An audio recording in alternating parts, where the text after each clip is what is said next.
Welcome to the Old Time Radio Westerns. I'm your host, Andrew Rhynes, and let's get into this episode. This episode is going to be Have Gun Will Travel. Original air date is May 1st, 1960, and the title is Dressed to Kill. Let's get into it.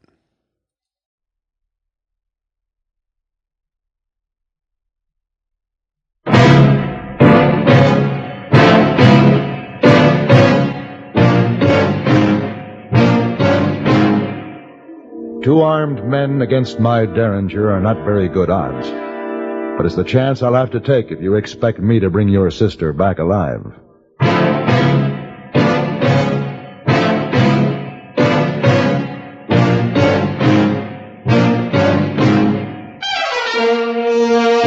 Have Gun Will Travel. Starring Mr. John Dehner as Paladin. San Francisco, 1875.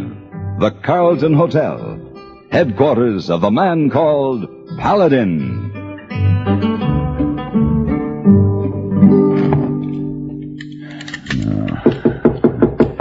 Yeah, who is it? It's Heyboy. All right. You locked door, Mr. Paladin? It didn't lock itself, Heyboy. Oh, you not usually do this, Mr. Paladin. Just closing the barn door before the horses are stolen. Oh, horse you're not allowed in hotel room. Yes, Heyboy. That's why I sent you to the livery stable. Is everything set? So you load big gun and little cousin, too, eh? Little cousin. Oh, yeah, the Derringer. That's the kind of insurance I need for this trip. What about the horses? Oh, yes, sir.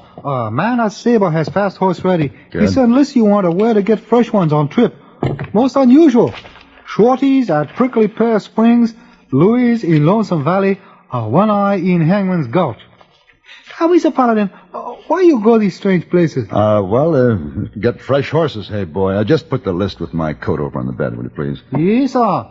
You not tell Heyboy where you go, but he will still help you pack. No, don't bother. I'm all ready as soon as I finish with these guns. Oh, my. What? Ooh, holy my. Heyboy. Hey, boy, I told you I was all packed. Now, you didn't need to open the saddlebags. Oh, Mr. Paladin, so much money. Ooh. All right, now you know. That's why the door was locked. That's payroll money for a railroad construction crew. They had one shipment stolen, and they've hired me to bring this one in. I'm traveling alone to avoid attracting attention, so for your own protection, hey, boy, and for mine, don't mention this to anyone. You understand? Hey, boy. Ooh. I guess the sight of so much money has left you speechless. For once.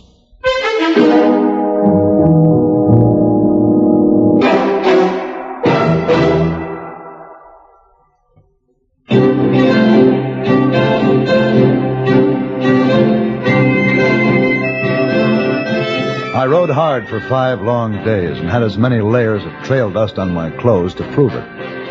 But finally I arrived safely at the miserable town of Terminal. Dirty as I was, I began to feel cleaner as I rode along the filthy street crowded with the riffraff and the lowlife who follow construction camps. And then, suddenly to my amazement, I saw a young gentleman strolling along as immaculately dressed as if he had just stepped out of a fashionable haberdasher's in New York City. And I wasn't the only one who saw him. 2 men were luring him into an alleyway, and I realized the young man was headed for trouble. Come on, boy. Hey, look out, mister. Look out behind you. Hey. Ooh.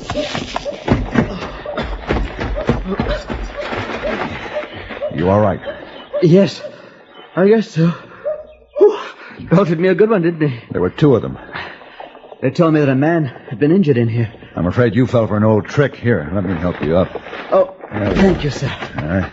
Well, I owe you my life, I would say. They very well could have done me in.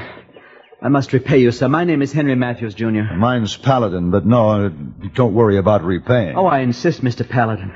You will have supper with us. Meet my father and sister. Your sister, Mr. Matthews? In a town like this? But of course, why not? Well, your clothes make you somewhat out of place in Terminal, much less your sister. Oh, I see what you mean. I suppose it was my clothes that attracted those ruffians. I was looking this curious place over. We've only just arrived. But come along, you must meet my family. I didn't know there'd be a hotel in this town. Oh, you have quite a surprise in store, sir. Yes, I'm sure I have.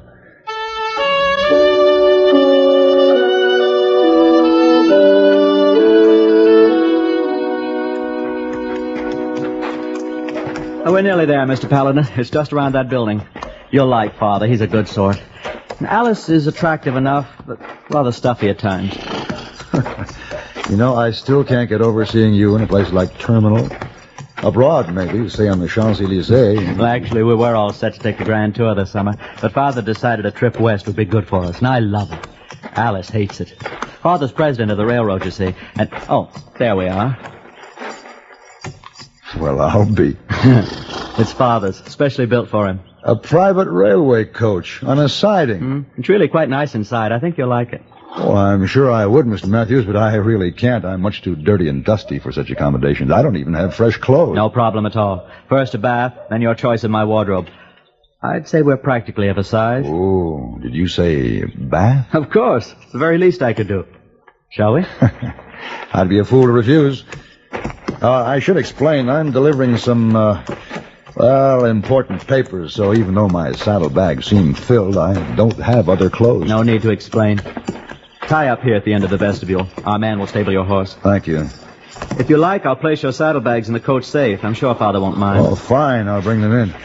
My valuable papers will be right at home in your safe. Righto. After you, Mr. Paladin. Thank you, sir. Oh, there's Alice.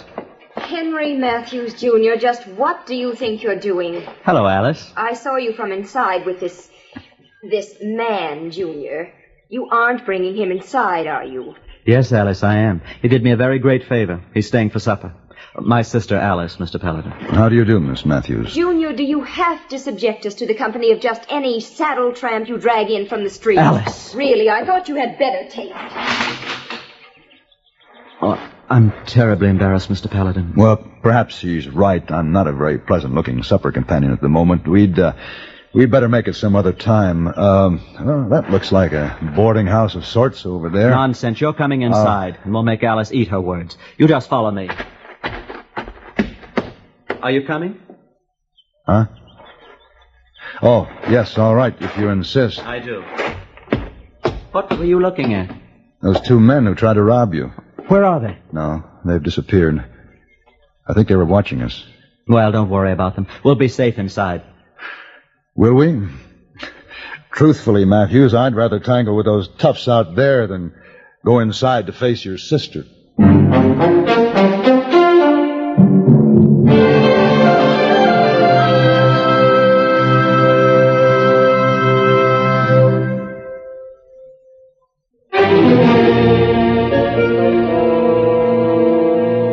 I soon forgot about the two rough-looking men outside. It was hard to believe that I was in the miserable town of Terminal. The luxury of the Matthews private railway car left nothing to be desired. A bath, a shave, clean towels, and a handsomely tailored suit gave me a new outlook on life.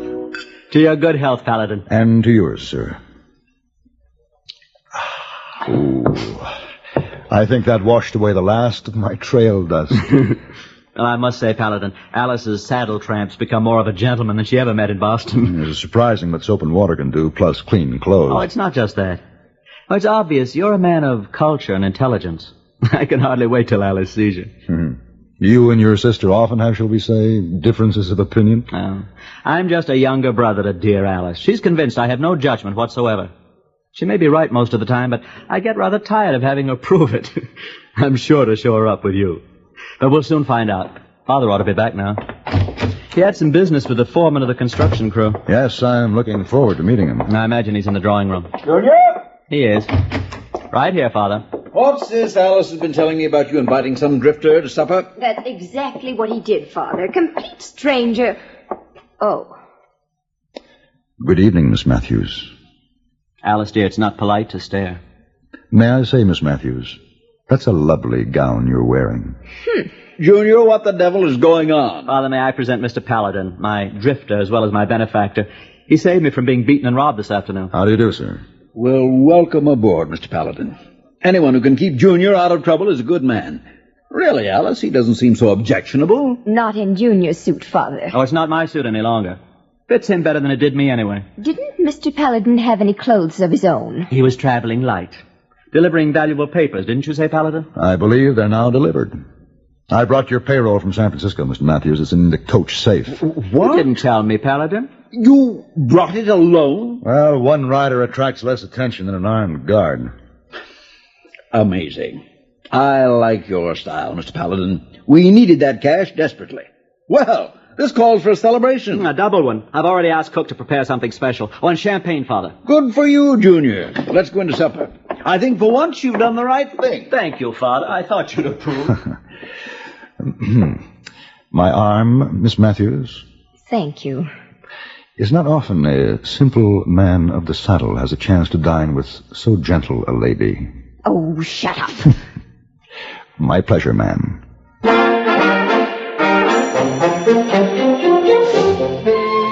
I'd have been quite skeptical if someone had told me when I rode into Terminal that I'd soon be dining in plush surroundings on continental cuisine with the president of a railroad, his son, and very lovely daughter.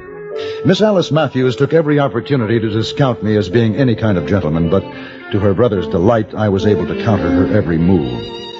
After supper, she excused herself for a breath of fresh air on the vestibule. I would have been very happy to join her, but Mr. Matthews wanted to talk business, and talk he did for nearly an hour. Yes, sir, Mr. Paladin, there's plenty of money to be made in the West. Our railroad will serve the new mine. It just opened limitless possibilities. Really, Father, our guest has been riding night and day on our behalf. We ought to turn in so he can have the rest he's certainly earned. We've been terribly rude, Mr. Paladin. Will you forgive us? Oh, there's nothing to forgive. I've enjoyed the company, and the supper was superb. My compliments to your chef, and my deep appreciation to Miss Matthews. His dear Alice rather retreated in confusion, didn't she? Say, I didn't see her come back into the coach. And no doubt retired some time ago. Business talk rather bores Alice. And Paladin here showed her up beautifully on any other subject. Well, I didn't mean to. Exactly. Well, she deserved it. I'm forever grateful to you. Show Mr. Paladin to his quarters, Junior. Good heaven. Stay clear of the window. What was that? Looked like a stone. Someone threw it into the coach. Wait a minute. Yeah, here it is. It's under the table. There's a note tied to it. A note? What could that mean? We'll soon see. Yeah, there's a ring in it. Wasn't Miss Alice wearing this? Why, yes. This is her ring. I don't understand. I'm afraid I do. This note. Miss Matthews is being held for $10,000 ransom. She's been kidnapped.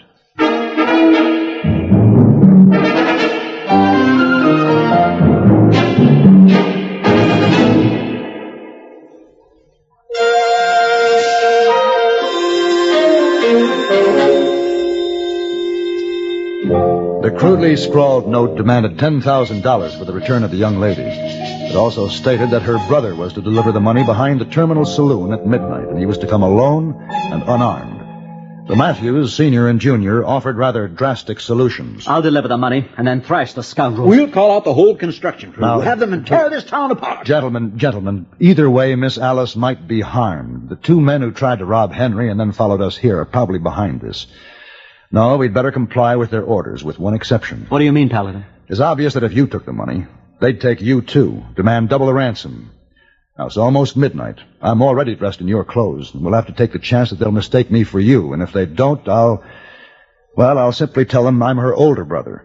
After that, I'll just see what I can do. But couldn't I? It's brave of you to offer, Junior, but Mr. Paladin's better equipped for this sort of thing. We'll pay you well, sir. No, I wouldn't think of it. That's very sporting of you, Mr. Paladin, but nonsense. Well, can't I even go with you? They said alone, Junior. Yes, but he won't be armed. No, not with my 6-gun, just its little cousin, well concealed. I beg your pardon? My Derringer. Good idea, Mr. Paladin. Now, there's only one thing that bothers me. Yes?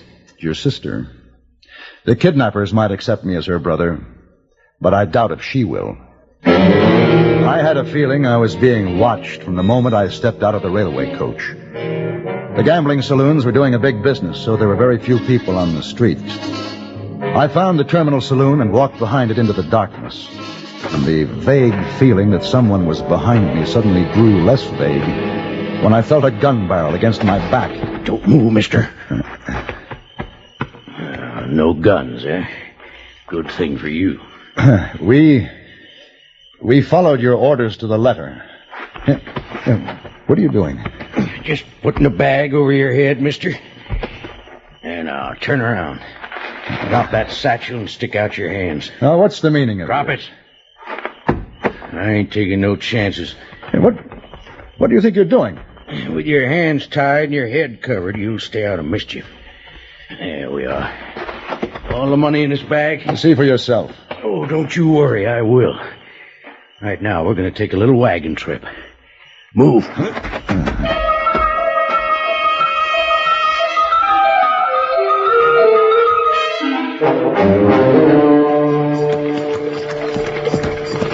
Oh, there. Oh. There, end of the line, mister.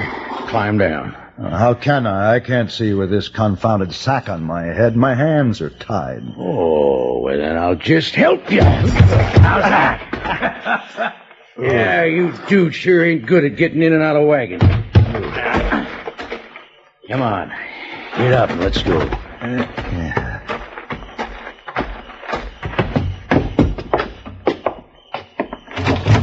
Inside. You get him? I got him. Money, too. Good. Guess we hit pay dirt this time. Yeah, and we're gonna double it. My father will hear about this. Oh, that's right, Sonny. We'll get word to him. Should I put him in the other room with the girl? Yeah. I want to take a good look at this money. Come on, rich boy.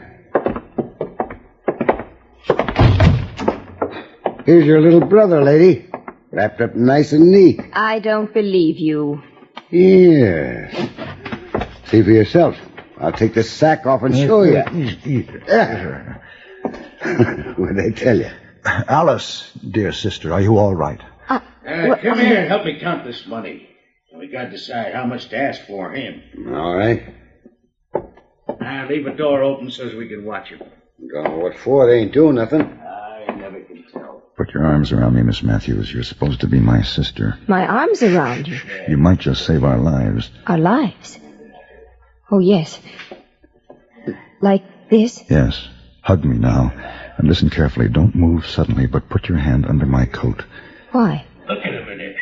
Scared to death. There's a derringer strapped under my arm. Get it for me. I can't reach it without moving. You've got to. My wrists are tied. Now pretend you're reaching up to kiss me. I couldn't. Kiss me. All right. There, I've got it. Now put it in my hand. I can hold it. What's going on in there? Oh, they're coming. When I turn to face them, drop to the floor. They seem kind of lovey-dovey now for brother and sister. Yeah.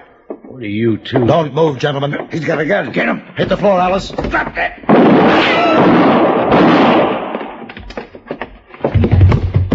Are you all right, Miss Matthews? Yes. Are they dead? They are. Oh, thank heavens.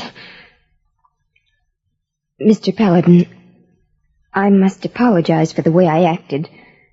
Don't give it another thought, Miss Matthews. It seems our whole family is indebted to you. Isn't there any way I can show my gratitude? Well, you might untie my hands.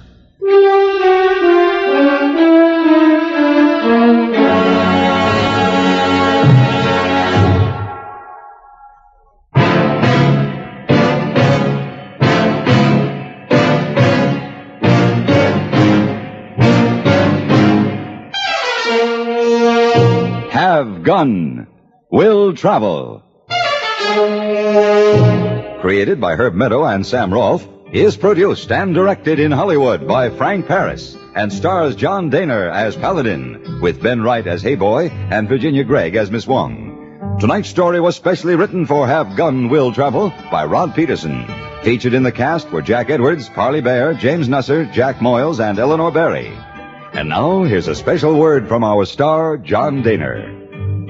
The current Crusade for Freedom campaign is important to all of us. The forthcoming summit meetings could yield real results for peace and freedom, or they could turn into a propaganda parade for the communists. Now, one pressure on the communists to come to terms is truth, the whole truth Radio Free Europe sends through the Iron Curtain. Your truth dollars or half dollars or whatever you can give will help do the job. Send your truth dollars to Crusade for Freedom, care of your postmaster. This is Hugh Douglas inviting you to join us again next week when CBS Radio presents Have Gun, Will Travel.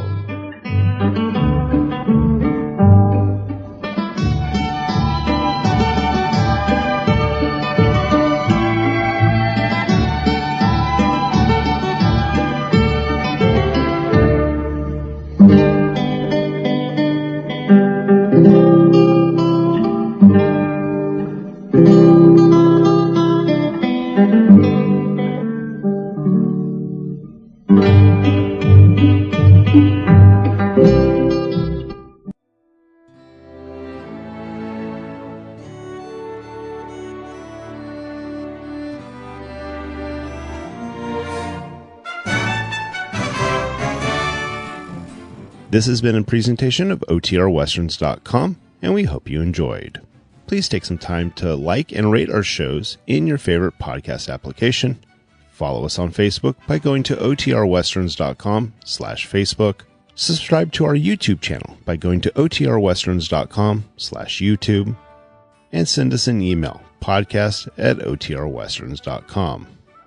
You can call and leave us a voicemail, 707-986-8739. This episode is copyright under the Attribution Non-Commercial Share Alike Copyright. For more information, go to OTRWesterns.com/copyright. Have a great day, and thanks for listening.